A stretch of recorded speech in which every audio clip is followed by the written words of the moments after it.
Just a few weeks ago, I went up to Scotland for the PXG Gen7 launch. I tried the 0311P iron, which I absolutely loved. Yeah, they're very good iron. Yes, obviously today we're going to compare that against your current set, and then the Gen 6 head as well, which obviously a bit different price point. The Gen 6 still available then, isn't it? Yeah, it's still available, so that's why I've kept it in my fitting kit. We just reduced the price a little bit when the Gen 7 came in. I suppose there'll be a few Gen 6 users probably keen to see if there's any improvements with the Gen 7 irons. Yeah, exactly. But in my case, I just tried this Gen 7, and, you know, I expect it being a big clunky club, you know, one that might have huge back-to-front distance, you know, like, obviously, dispersion, and, you know, be clunky, and I was so surprised how well it felt. Yeah, they're very soft feeling. Again, like setup-wise, doesn't look like a big iron at address. No. It's something I think you could visually look at. I went down the route of PXG CB irons, which, you know, I absolutely adore the feel, but, you know, I'm not playing as much. I always get into this sort of same rut of not playing as much golf as I'd like. So that is the head that appeals to me look-wise. But actually, you know, I don't know if I'm ready for a bit more forgiveness. Yeah, so we'll just see today. Obviously, I'm going to put the exact same shaft you got fitted for in your CBs, keep swing weight the same, and yeah, just do a head-to-head comparison. Right, I'm looking forward to this one. So just off top of your head, Sam, what is actually the difference in retail price between the Gen 6, Gen 7 irons? So Gen 6 has dropped a bit in price, so the Gen 6 is 169 now, starting from, and depends on shaft. Yeah. And then the Gen 7 are 209. And I think it depends on finish as well. I think the black finish is about £10 more per club. So if you're buying a 7 iron set, you know, you could be looking around about sort of £300 in difference. Yeah, not retail. far off. Yeah, about 280. So it's yeah, a decent saving, definitely. I mean, I've got to admit, I am a fan of the new look, the Gen 7, like the refresh. I don't know about you. Yeah, it's a bit not as industrial, I'd say. You know, with not having that kind of two-tone finish. But then I've had other people that say they prefer the look of Gen 6. So just personal preference, I suppose. I think price point is going to come into a little bit for some people as well, isn't it? £300 is a significant sum of money. Yeah, definitely. You know, I had a customer not long ago. He went to kind of go into Gen 6 because of price point, but then we tried Gen 7 anyway, and he just he preferred the feel of it. And we actually went about 5 yards further for him, even though same shaft combination as the Gen 6 and everything. So a lot of it's just just the individual. Yeah. So what are we doing then? Are we swing weighting these? Exactly the same as your iron. So yours are D5. So yeah, I'm just going to get everything up to D5. Same shaft length, same shaft. So then you're literally just comparing head to head. Yeah. Obviously same, well, won't go same loft because obviously the heads are designed to be a bit different loft, but I'll go same lie angle.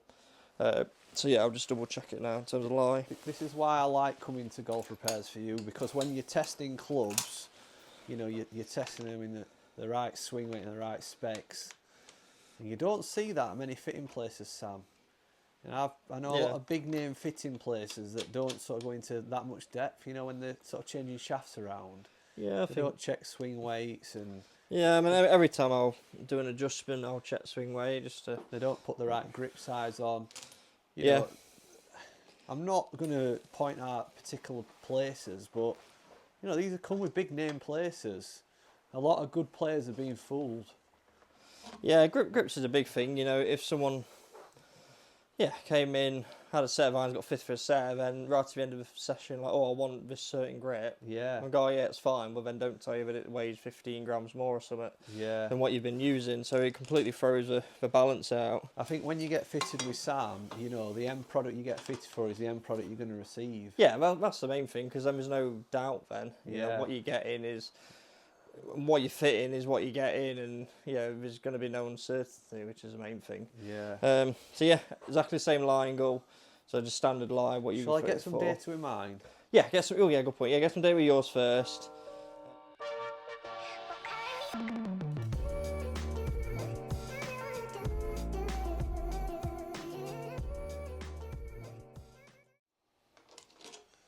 What's up, Sam?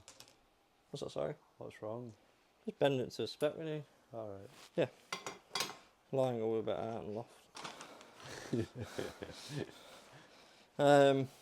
Yeah. So we'll start with Gen 6 first. So what are you anticipating then with this? Because you said that it might not be the right club for me. I personally think that they'll spin too low. Yeah. Because of the loft of the club up. So the starting loft with yours is 33, I believe.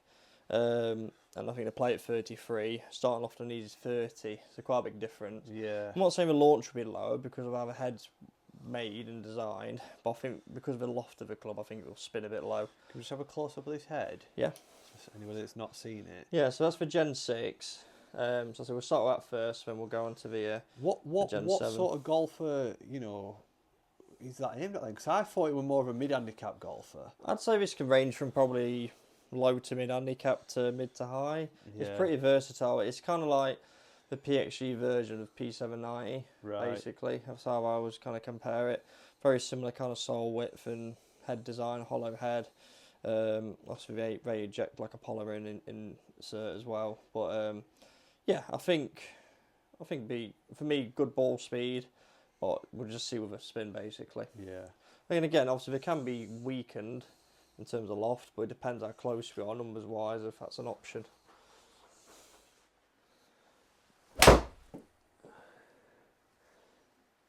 I suppose the only danger with these is like that shot there. It felt flush and amazing, but the reality is when you see it fly, it weren't perfect, were it? Yeah, a little bit left. Obviously, you got to think as well. There might be a little bit more offset than your set. Yeah. But if you did go say weaker lofted, that would take that offset off. So that can be an option. I mean, I don't know what you guys are like at home, but personally, if I get a club that feels good, even if it's not flying so good, the feel gives me confidence. It makes me feel like I'm striking it well. Sometimes a bad day with my irons makes me feel really bad. Yeah. You know, like I feel like giving up at golf almost. Where I think sometimes an iron that masks that your striking issues, I think it can be good for confidence. I know a lot of people say they like to feel a bad shot. Yeah. But trust me, when you're feeling a lot of bad shots, it doesn't half sort of knock your confidence. Yeah, definitely. There's something for feeling, you know, good strikes.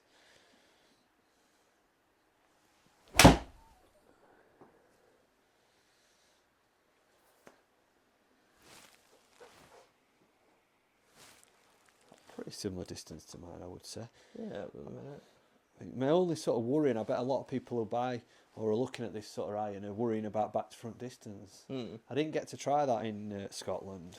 I think a lot of times with deviation of like front to back is when the spin fluctuates. Right. But again, I think if you have a good fitting and the shaft's stable, I think that would naturally get tightened and then you'd get better front to back.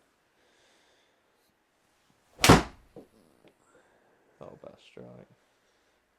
I mean, they just feel flush.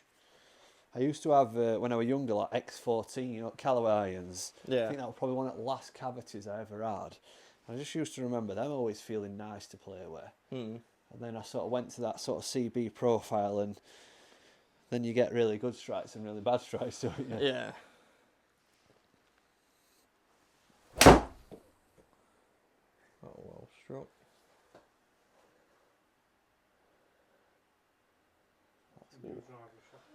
Maybe. Same, where the grooves are. But just for me, it looked like visually it looked a little bit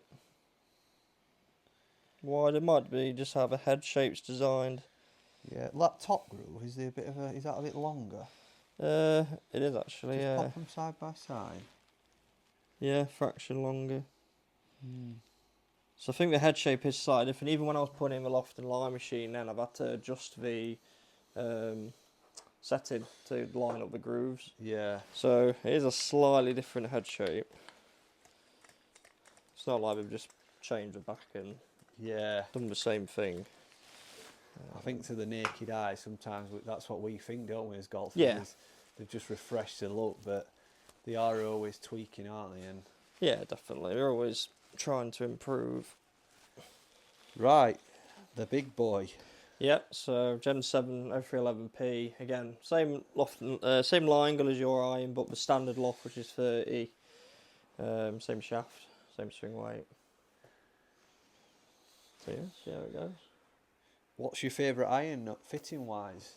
What do you have the most success with? I'd say that range, the 0311P. Obviously, Yeah. Gen 7's not been out long, so, you know, not many sets kind of been tried, but yeah, I've done Gen 6 0311P has definitely been the most popular model I've done. Yeah. Yeah, it's just all round good iron. I can tell why that guy said that this felt better. Oh, good shot. I I think the sound of that is it something to do with, have they changed the anything in the believe head? they've changed the material. They changed it. I should know this. It just They've feels changed the material. I different. don't know if it was in the Allen Potter or if they've done it in the Gen 7. We've changed the polymer. That's right. I remember They've changed the Stuart polymer in saying it. that. I know you said it on your video. Yeah. Yeah, they've changed the polymer of it, and then they've done titanium at the back where you change the weight as well. So yeah, the acoustics were definitely different, and to me sounded crisper. They're just nicer. Yeah, that's better.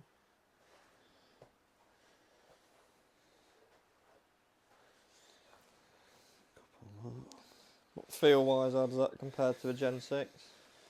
For me, yeah, it just feels a bit nicer, if I'm going to be honest. And I'm sure there's not a great deal of difference in the head, is there? No. Is it just what's inside the head internally? Yeah, like I said, yeah, we've improved again on the polymer that we use when we inject in the hollow head. And yeah, that's their kind of main talking point. But, you know, again, I had a fit in a couple of weeks ago. Tried Gen 6. He wanted Gen 6 with a price point. Tried Gen 7, and everything was the same setup. He gained 5 yards. Yeah. And that was just ball speed. It wasn't like spin dropping or anything. I mean, like, to look at and look down at, I can't say, you know, that appeals anymore. Yeah. To look at front back, I would say I prefer refreshed look at Gen 7. Yeah, a bit more traditional. But it would have to perform better for me to sort of say, you know, I prefer Gen 7. I wouldn't just say based on how it looks. Yeah. But I think sound-wise, acoustic-wise, and it's got a little bit better feel. Yeah, and that one was probably the best numbers you've done, really. It's went a bit higher, and spin wasn't too bad. The ball speed was very quick. Could I justify spending £300 more? I think that'd be down to the end user to try, wouldn't it? Yeah, definitely. And, you know, some people just like to have current stuff as well. Yeah. Even if the performance is similar, some people just like to, you know, get the latest and greatest thing.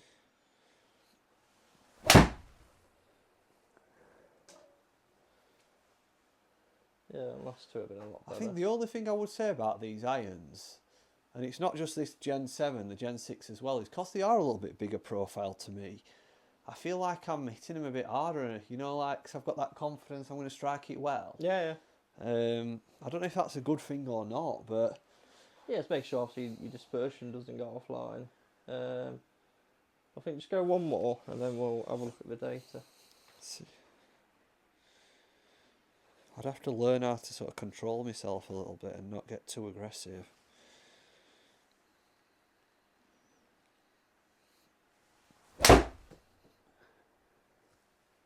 That were a little bit more controlled. And last three were probably best then. Yeah. Yeah, a little bit better. Should we have a look? Yeah, let's have a look. Be interesting. That's surprising, Interesting. because the actual P has launched higher. Yeah, so that'll be because of head design. So because it's a bigger head, we can push the centre of gravity lower. Yeah. And that's why, say, nowadays, you know, more forgiving irons have gone stronger lofted, because they can launch them higher. So we have to counteract with the loft. But you can see, you know, ball speed's a bit quicker. Obviously, that could be down to the loft of the club obviously being a little bit stronger. But, you know, even though we are stronger lofted, you know, your launch is higher. That's quite different between Gen 6 and Gen 7. And that's what that guy found as well, I mentioned before, that tried both out and went for Gen 7. They did launch a bit higher as well, which is a good thing, because a lot of times when you do go with stronger lofted iron, they do come out a bit flat for some people. Yeah.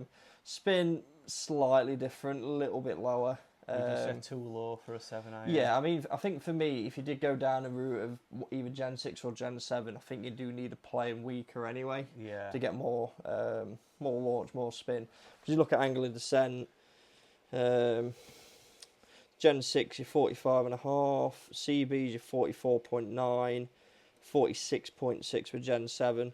So because the ball speed's quicker and the launch is higher, that helps, but you know, you still need a bit more spin just to get out of control. Would ideally I sort of need to be around a 50? Yeah, I'd say better players and people that swing your speed, I say round 50 is kind of best for control. You know, yeah, you can go a bit lower and you can see hit it further, but you hit it far enough where you don't need to be gaining loads of yardage. But you know, to gain 7 yards is quite a big jump, really. And again, dispersion wise, I'd say Gen 7 was probably the tightest. Fraction more maybe than your CB. Gen 6 was a bit wider. But yeah, 3 yards further than Gen 6. And then club data. I didn't pick up your stickers on the CB. But again, Gen 7, you actually swung it slower. Yeah. Whether because you were saying you were maybe getting a bit carried away with swinging quicker, but you actually got even more efficiency anyway. Yeah. Attack angle was quite different between both as well. Whether that's how they interact into the turf. But yeah, you're getting a lot out of your Gen 7 anyway in terms of efficiency. That's like really optimum. Yeah. So for me, I'd say Gen 7's a better head than Gen 6 for you. Yeah. But yeah, if you went down a route, you'd have to have a case of a whole fitting again and working out what shaft would work. And yeah, for me, straight away, I'd want to go 2 degree weaker in terms of loft, just get a ball up in the air. But as they are off the shelf loft wise, yeah, very good. A bit more in it, but it's making sure you get that distance in the right way, not by just spin being lower, basically. So I think in conclusion, Sam, you know, I really did think that I'd see a little bit more than that, you know, in terms of, I don't know, like, I just thought I'd see more, like, performance gains, you know, they felt so nice, they felt forgiving. Yeah. I'm not sure I saw enough to sort of convince me into maybe going down that route yet. It's just, again, making sure that they're optimum, because I think you've gained a lot of your distance by being a bit more high launch, low spin, which obviously Do you see potential in this then?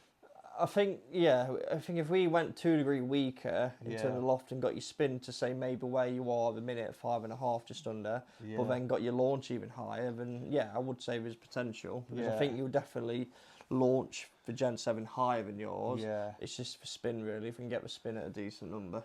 So yeah, I'd say there's potential. They certainly felt nicer to play with. As I say, I'm probably a bit undecided on it, but one thing I could say, I think if I was in the market for Gen 7, or sorry, if I were in the market for 0311Ps, then it would have to be Gen 7. Yeah, I think they do just feel a little bit better compared to the Gen 6. Again, when I've tested them as well. And again, visually, I just like the look of them better, a bit cleaner, not as industrial, really. I think I'm going to go down the route of, you know, like I've said already, is I'm going to go and have some lessons and obviously, you know, vlog that little bit of a journey and try to just play more golf where, well, there should be an opportunity coming up. Obviously, we'll talk about that a bit more in the future, you know, will be an opportunity to play more golf. And hopefully then, you know, I maybe not question my own current irons as much. Yeah. But yeah. Thanks for watching that videos, guys. If it's the first time you're tuning in, or if you've tuned in before and not obviously seen Sam on the channel, make sure you go and check him out. I'll stick his links in the description below. Sam at Golf Repairs for You, the best master fitter in the UK. Yeah, thank you. Very honestly, guys, I know I say that sometimes, but I really mean it. The depth you go in, Sam, in terms of, I think we said it earlier in the video, is when you're building clubs for people to try, you build it in the exact spec they'd walk away with. Yeah. You know, if that means you've got to put a different grip on for them to test it, if you've got to swing weight the club, you know, and swing weight 5-6 different clubs for them to try, that's the depth you go in, and you don't see that at a lot of fitters. Yeah. I'm going to be honest, I've been to other places, they've got the tools, it's all on display, but they don't use them. Yeah. Because, you know, sometimes they have these 1 hour, 2 hour windows, and, you know, they don't work like you. With this being your own business, Yeah. I think you work a little bit differently, you know, obviously you care a lot more, and I can quite confidently say that, you know, the people watching and probably at other custom fit places, and, you know, it's as simple as that, you know. Yeah. They just don't do what you do, mate. No, thank you very much. So, yeah, go and check Sam out, he's the best in the business, and I think we're going to wrap up on that for today, aren't we? Yeah, we've got one more video coming, which will be very interesting. Well, this will be a very interesting video, but I think for now, we're going to wrap up. Yeah. Have a chill out. Yeah, definitely. Guys, we'll see you in a few days' time. Bye.